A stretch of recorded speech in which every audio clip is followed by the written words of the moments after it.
Hello दोस्तों, कैसे हो आप सभी? आई होप बढ़िया होंगे, बढ़िया से तैयारी कर रहे होंगे।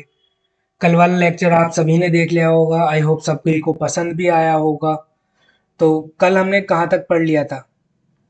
कल हमने पढ़ लिया था परसेंटेज को परसेंटेज क्यों कहा जाता है, परसेंटेज को स्प्लिट करके कि परसेंट को 100 से ही डिनोट क्यों करते हैं, डिवाइड ही क्यों करते हैं। ये सारी चीज़ हमने बेसिक बेसिक सारी कल पढ़ ली थी। कल मैंने आप सभी को एक ये टेबल दिखाई थी जिसको आप सभी को याद करने के लिए भी बोला था कि ये सारी चीज़ें याद होनी चाहिए। तो ये हमने पढ़ी थी। इसमें क्या क्या था? इसमें था 1/1%। 1/1 को 100% कहते हैं, 1/2 को 50% कहते हैं, एंड 1/3 को 33 और 33 1/3% भी कहा जाता है। ठीक है, ये आपने टेबल सारी याद की होगी। इसमें जो ना हमें ये सारी चीज़ें यूज आती हैं हमारी अर्थमेटिक में। और ये अर्थमेटिक के साथ साथ किस में यूज आते हैं? ये हमारी कैलकुलेशन में जब हम सिंप्लीफिकेशन अप्रोक्सीमेशन करते हैं तब भी ये सारी चीज़ें यूज आती हैं। अब इनको थोड़ा सा हमें एडवांस वर्जन में याद करना होता है। जैसे 3 है ना, हमें न्यूमरेटर को भी वहां तक ले जाना पड़ता है, मतलब एक कम तक। जैसे 1/3 है, ये 1/3, तो हमें ये याद एक और याद करनी पड़ेगी, इसमें वैल्यू 2/3। जो सिंपल होती है कि 1/3 की हमें जिस अगर याद है कि 33.33 होती है, 2/3 को 2 से मल्टीप्लाई कर देंगे खाली 66.66। सेम 1/4 है हमारे पास 25%, तो 2/4 होगी, तो ये तो हमारा 1/2 बच जाएगा जो कि हमें याद है 50%। हमने एक और बढ़ाया तो 3/4 बचा। 3/4 मतलब क्या बचा? 25 मल्टीप्लाई बाई 3 इक्वल टू 75%। इस तरह से हमें को लेके चलना होता है। 1/5 तो हमें 20% पता है, 2/5 कितनी हो जाएगी? 40%।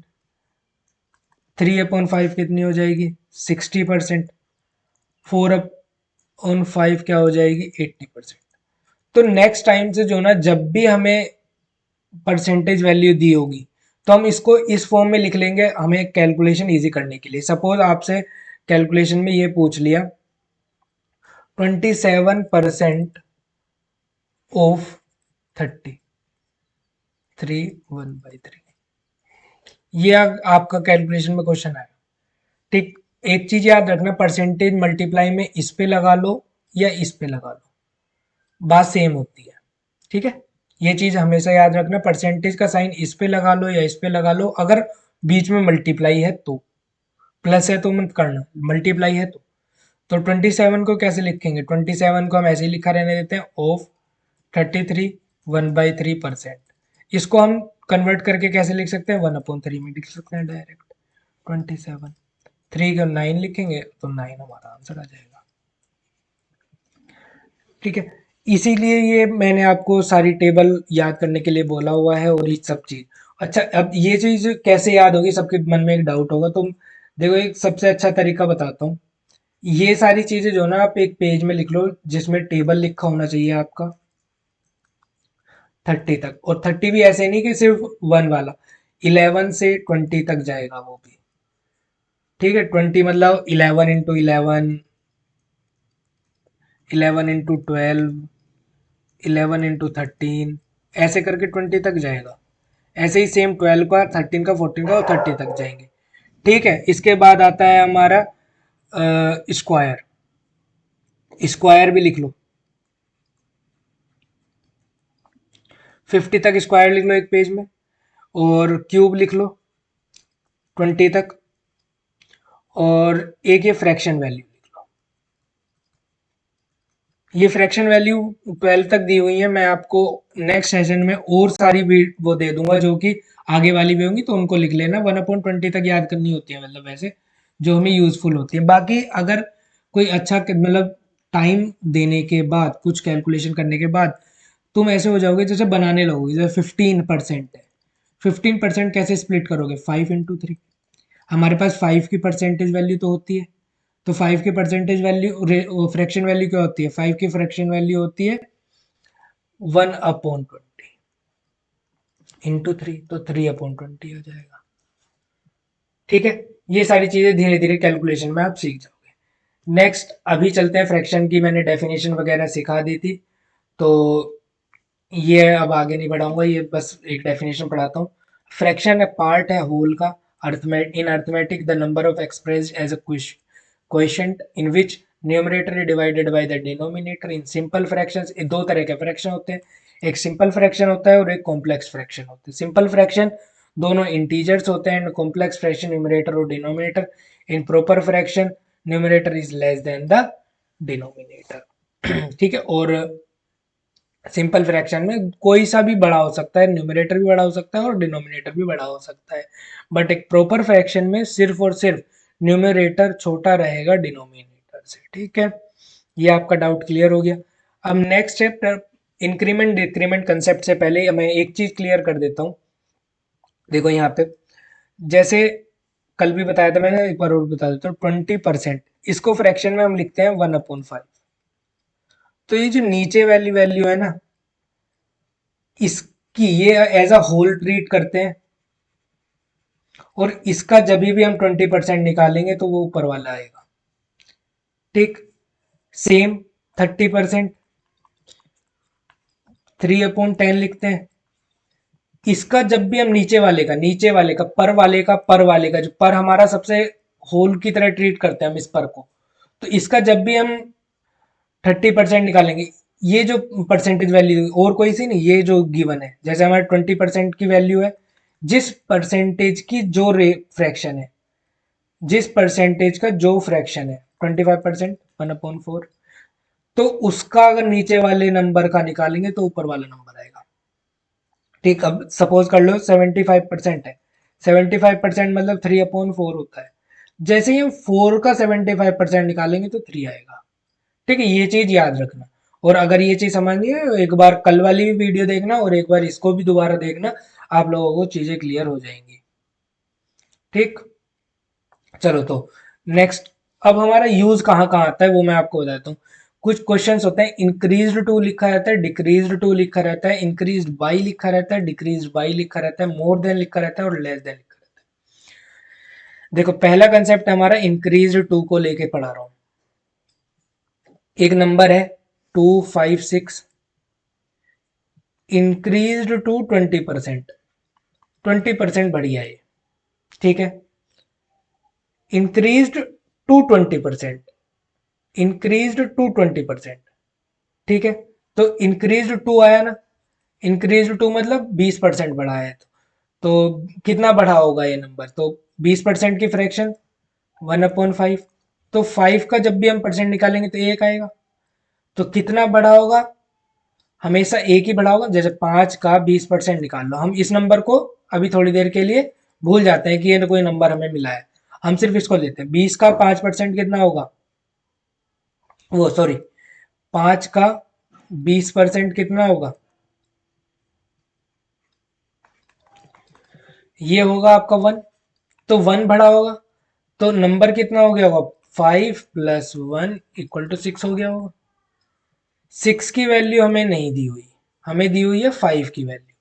तो 256 जिसकी वैल्यू हमें गिवन होती है, जिस नंबर की वैल्यू हमें गिवन होती है उसको हम रखते हैं नीचे, और जो वैल्यू होती है उसकी रखते हैं ऊपर।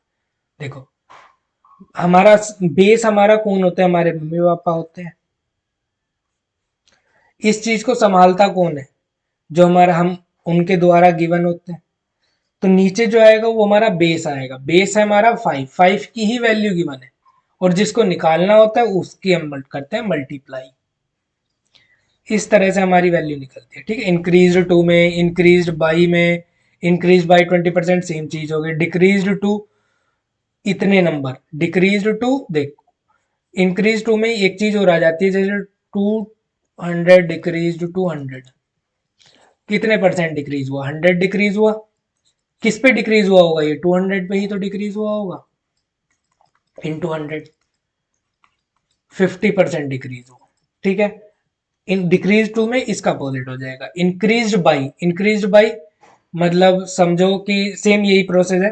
10% कोई एक नंबर इंक्रीज हो गया, नेक्स्ट अभी एग्जांपल देखोगे तो और ज्यादा क्लियर हो जाएगा। 10% हमारा इंक्रीज हुआ नंबर, तो एक नंबर था हमारा 30, इसको 10% बढ़ाना है। 10% अब सीधा 10% का फ्रैक्शन 1/10, 10 पे 1 बढ़ेगा। क्यों? क्योंकि 10% का ही 1 जो होता है वो 1 होती है। तो 11 हो गया होगा 10, तो क्या आ जाएगा 33 नंबर। ठीक। मोर देन और लेस देन भी हमारा यही चीजें है, बट ये सारी चीजें जो है अलग अलग तरह से यूज होती है, अलग अलग तरह से मतलब क्वेश्चन में लैंग्वेज में यूज होती है, बस बाकी यूज सेम है। बाकी हम क्वेश्चन करेंगे वन बाय वन, तो फिर आपको और चीजें समझ में आएंगी। चलो स्टार्ट करते हैं क्वेश्चन। अब देखो, डिनोमिनेटर जो है ना फ्रैक्शन का, वो इंक्रीज किया गया है 20%, एंड न्यूमरेटर जो है नंबर का वो इंक्रीज गया है 25%। तो फ्रैक्शन हमारा बन गया 5/6। मान लो हमारा एक फ्रैक्शन था, हमें नहीं पता, और इसमें हम सपोज क्यों करेंगे? सपोज करने की जरूरत नहीं है। देखो, हमने न्यूमरेटर लिखा पहले, फिर हमने लिखा डिनोमिनेटर, अलग अलग लेके चले। न्यूमरेटर कितना था कि इंक्रीज हुआ 25%, चलो 25% का फ्रैक्शन लिखो। 25% का फ्रैक्शन लिखा तो 1/4 आया। तो 25% इंक्रीज हुआ, मतलब 4 का 25% होगा एक, एक होगा 4 का 25%, तो 4 का 1 बढ़ा। तो 4 अगर पहले था तो ये इंक्रीज होके कितना हो गया 5। ठीक है। ऐसे ही डिनोमिनेटर पे आओ। डिनोमिनेटर क्या है? Denominator of the fraction is increased by इतने परसेंट, 20% बढ़ गया। 20% का फ्रैक्शन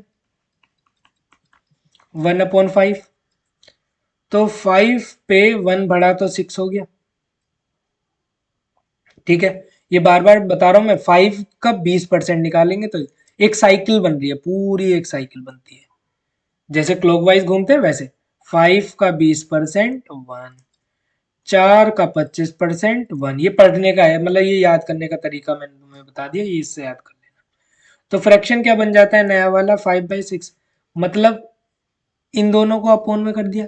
तो इसका मतलब क्या होगा? ओरिजिनल फ्रैक्शन क्या होगा? 4/5। सही हो गया, आंसर आ गया हमारा, बात खत्म। नेक्स्ट।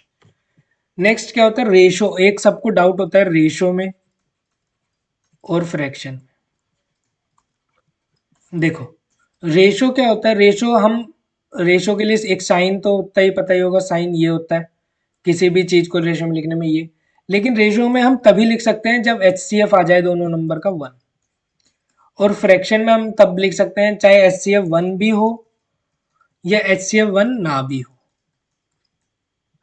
तब भी। ठीक। जैसे सपोज करो 2/4, ये भी हमारा एक फ्रैक्शन है, और 1/2 ये भी हमारा एक फ्रैक्शन है। यहाँ पे जो है HCF 1 है, यहाँ पे जो है HCF 1 नहीं है, बट हम इसको जो ना एज अ रेशो नहीं लिख सकते। हम रेशो किसको लिखेंगे? 1/2 इसको, जिसमें हमारा फ्रैक्शन HCF 1 आ जाए। सॉरी, किसको लिखेंगे? जिसमें हमारा HCF 1 आ जाए। तो ratio can be written only when the HCF of the number becomes 1। और कोई लॉजिक नहीं है। जैसे कई बार क्वेश्चन में मेंस में आते हैं ये क्वेश्चन जिसमें A/5 दे देते हैं, तो हम जब A लेते हैं ना, तो इसको वो नंबर लेते हैं जब HCF इन दोनों का 1 हो, वरना ये हमारा आंसर AX सपोज करोगे फिर 5X, तो ये चीज यूज होती है। ठीक है। नेक्स्ट पढ़ा। नेक्स्ट क्या आता है? क्वेश्चन। चलो, क्वेश्चन के 2 क्वेश्चन है इसके बाद, और फिर एक बोनस ऑफ द क्लासेस है ये जो आपको पढ़नी है। बता दो, smallest number is 20 and the ratio between the, अब मैं आपको यूज बताऊंगा कि कैसे परसेंटेज हमारा टूल की तरह यूज होगा, और ये हमारी कैलकुलेशन को बहुत इजी कर देगा और हमारे जल्दी से सोल्व हो जाएगा। ठीक है। तो स्मॉलेस्ट नंबर 20 है भैया, चलो ठीक है। And the ratio of smallest number and largest number हमारे पे 2/3 दे दिया। और रेशियो को हम फ्रैक्शन में लिख सकते हैं, और फ्रैक्शन को भी रेशियो में लिख सकते हैं, बट एक रूल होता है फ्रैक्शन में HCF जो होना चाहिए 1 होना चाहिए। ठीक है। तो हमारे पे लार्जेस्ट स्मॉलेस्ट नंबर और लार्जेस्ट नंबर का रेशियो दे रखा है, स्मॉलेस्ट नंबर और लार्जेस्ट नंबर। ठीक। चलो, फिर इसके इफ स्मॉलेस्ट नंबर जो इंक्रीज होगा 50%, 50% इंक्रीज होगा। ठीक है। दो का 50% का फ्रैक्शन लिखो पहले सबसे पहले हमारा ये काम होगा। ये धीरे धीरे वैल्यू सारी खुद जब मैं क्वेश्चन कराऊंगा ना, तो ये वैल्यू याद हो जाएंगी, तो आपको इतनी याद करने की जरूरत नहीं। बट जो मैंने आपको कहा है पेज वाला, वो ब्रश करने से तुरंत बाद आपको ये सारी चीजें रिवाइज करनी होगी डेली। तो 2 का 50% 1, तो कितना बढ़ गया होगा? 2 का 3 हो गया होगा। चलो, अब लार्जेस्ट नंबर जो है डिक्रीज हुआ है इतने से। हमें 33 1/3 की वैल्यू तो पता है 1/3 होती है, तो 2 से 2/3 की कितनी हो गई होगी? 66 2/3। 3 का 66 2/3% हमारा क्या होता है? 2। ठीक है, तो फिर कितना डिक्रीज हुआ? 3 में से 1 बचा होगा खाली। ठीक, तो रेशो क्या बना होगा? New ratio 3/1, 3:1। अब इसमें देखो HCF 1 है, रेशो हमारा बन गया। अब कुछ बच्चे क्या करेंगे, 20 की वैल्यू है, 20 को सॉल्व करेंगे इससे, फिर 30 को सॉल्व करेंगे इससे, फिर उसके बाद हमारी परसेंटेज इंक्रीज करेंगे, फिर उसके बाद इसको डिक्रीज करेंगे, तो फिर उसके बाद जाके डिवाइड करके रेशो निकालेंगे। इससे अच्छा सिंपल हमने रेशो का यूज करा, परसेंटेज की वैल्यूज का यूज करा और सोल्व कर लिया। ये हमारा मच इजियर पड़ गया, हमारा मच शॉर्टर पड़ गया मेथड उन सब मेथड से। इसीलिए हमारा परसेंटेज टूल होता है जो कि हमारा यूजफुल होता है। तो हमने पिछले वाले क्वेश्चन में किसमें पढ़ा? फ्रैक्शन में कैसे हम यूज कर रहे हैं। इसमें पढ़ा हमने रेशो को कैसे स्प्लिट करा। अब नेक्स्ट क्वेश्चन आता है 200 पेन है, ऐसे इसमें हमारे पेन है, हमारे इसका यूज ही नहीं, हम नहीं यूज करेंगे। देखिए चलो हटा हटा, इसे क्वेश्चन में दिया है, ये हमारा टाइम बढ़ाने के लिए एग्जामिनर को ही पता है कुछ बच्चे आएंगे जो कि इस 200 को यूज करेंगे, हम नहीं करेंगे यूज। ठीक है, 5, अच्छा 5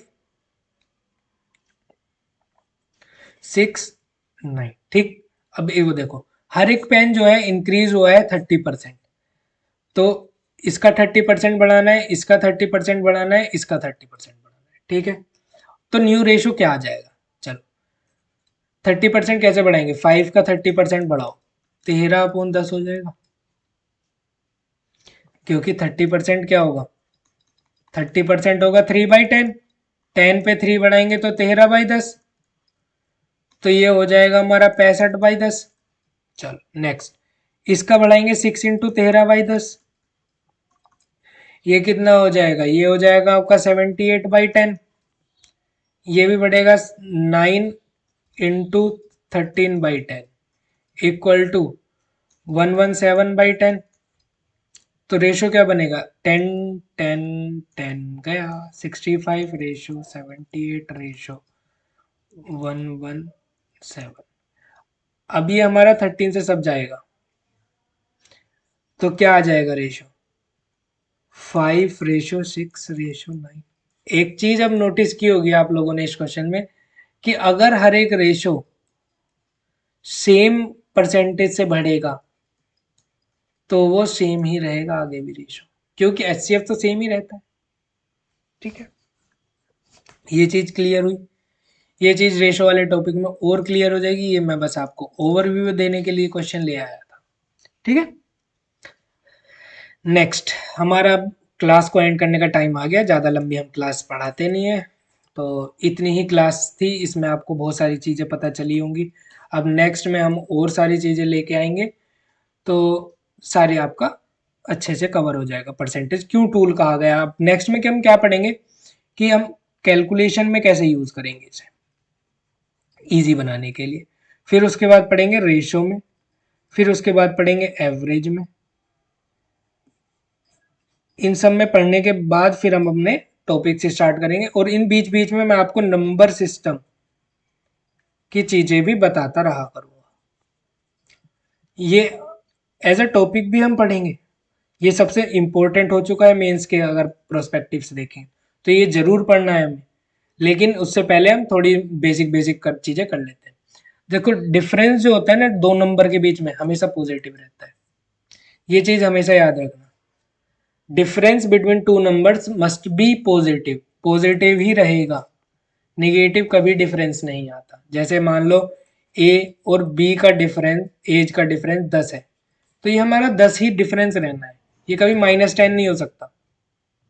ठीक, what is perfect number? Perfect number क्या होता है? परफेक्ट नंबर होता है जिसके प्राइम फैक्टर का सम, प्राइम फैक्टर्स का सम वो नंबर दे दे खुद। जैसे स्मॉलेस्ट परफेक्ट नंबर होता है 6, 6 के फैक्टर निकालो 2, 3, 1, कितना हुआ 6 हुआ। 4 का निकालो 2, 2, 1, कितना हुआ 5 हुआ। ये तो हमारे सेम आ गए ना, बट ये हमारे डिफरेंट आए। तो फिर perfect number, smallest perfect number क्या हो जाएगा 6। ठीक, ये सबसे ज्यादा यूज हो रहे हैं आजकल। देखना, स्मॉलेस्ट और largest even prime number, even number होते हैं वो जो 2 से डिवाइड हो जाए, मतलब वो नंबर जिनका 2 एक फैक्टर होगा। और प्राइम नंबर कौन होते हैं, प्राइम नंबर वो होते हैं जिसमें दो फैक्टर्स होते हैं, एक तो वो खुद नंबर और एक वन, इटसेल्फ और वन। ठीक, प्राइम नंबर वो होते हैं। But largest even number prime number कैसे हो सकता है कोई, तो एक सिर्फ ये 2 है जिसके जो फैक्टर है ना, 2 हो गया क्योंकि देखो इवन नंबर में 2 तो होना ही है, और इसका एक 1 हो गया, तो ये दो फैक्टर हो गए इसलिए ये प्राइम नंबर है। ठीक, और बाकी सारे इवन नंबर में एक तो वो खुद नंबर हो जाएगा फैक्टर उसका, एक 1 हो जाएगा और एक 2 फैक्टर हो जाएगा, इसलिए 3 फैक्टर हो जाएंगे बाकी सारे इवन नंबर्स में। इसलिए सिर्फ और सिर्फ 2 ही हमारा लार्जेस्ट है और 2 ही हमारा स्मॉलेस्ट इवन प्राइम नंबर है।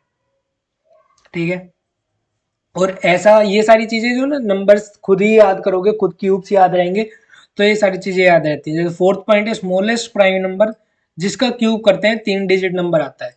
ये सारी चीजें क्यों बताई मैंने, ये सारी चीजें मेंस वाले टॉपिक में या फिर आरबीआई ग्रेड बी में जब अर्थमेटिक के क्वेश्चन करते हैं, सोल्व कर लेते हैं, एक्स इक्वल टू आ जाता है हमारा 125। वो डायरेक्ट ऑप्शन में 125 नहीं देता, वो देता क्या है, एक्स की वैल्यू ऐसा प्राइम नंबर है जिसका क्यूब करते हैं तो फिर हमारा 3 डिजिट का नंबर आता है। ठीक, ऐसे दे देता है। तो स्मॉलेस्ट प्राइम नंबर 1 ढूंढो, 2 ढूंढो, 2 हो गया, 2 का प्राइम 8 आएगा, 3 का 27 आएगा और 5 का 125 आएगा। तो ये प्राइम नंबर है। प्राइम नंबर ऐसा प्राइम नंबर जिसका क्यूब 125 आता है, 3 डिजिट में हो जाता है, तो इसलिए हम फिर इस ऑप्शन पे टिक करेंगे और आगे बढ़ेंगे। ठीक है, आई होप आप सभी को क्लास पसंद आई होगी, आपके डाउट्स क्लियर हुए होंगे, मेरे पढ़ाने का तरीका आप सभी को अच्छा लगा होगा। तो इस सेशन को लाइक करें, सब्सक्राइब करें और जितना ज़्यादा हो सके शेयर करें, क्योंकि आप लोग शेयर करेंगे तो मुझे भी मोटिवेशन मिलेगा कि मैं आगे पढ़ाऊँ, अच्छे से पढ़ाऊँ और नई नई चीज़ें लेके आऊँ। तो थैंक यू गाइस, एंड करते हैं सेशन।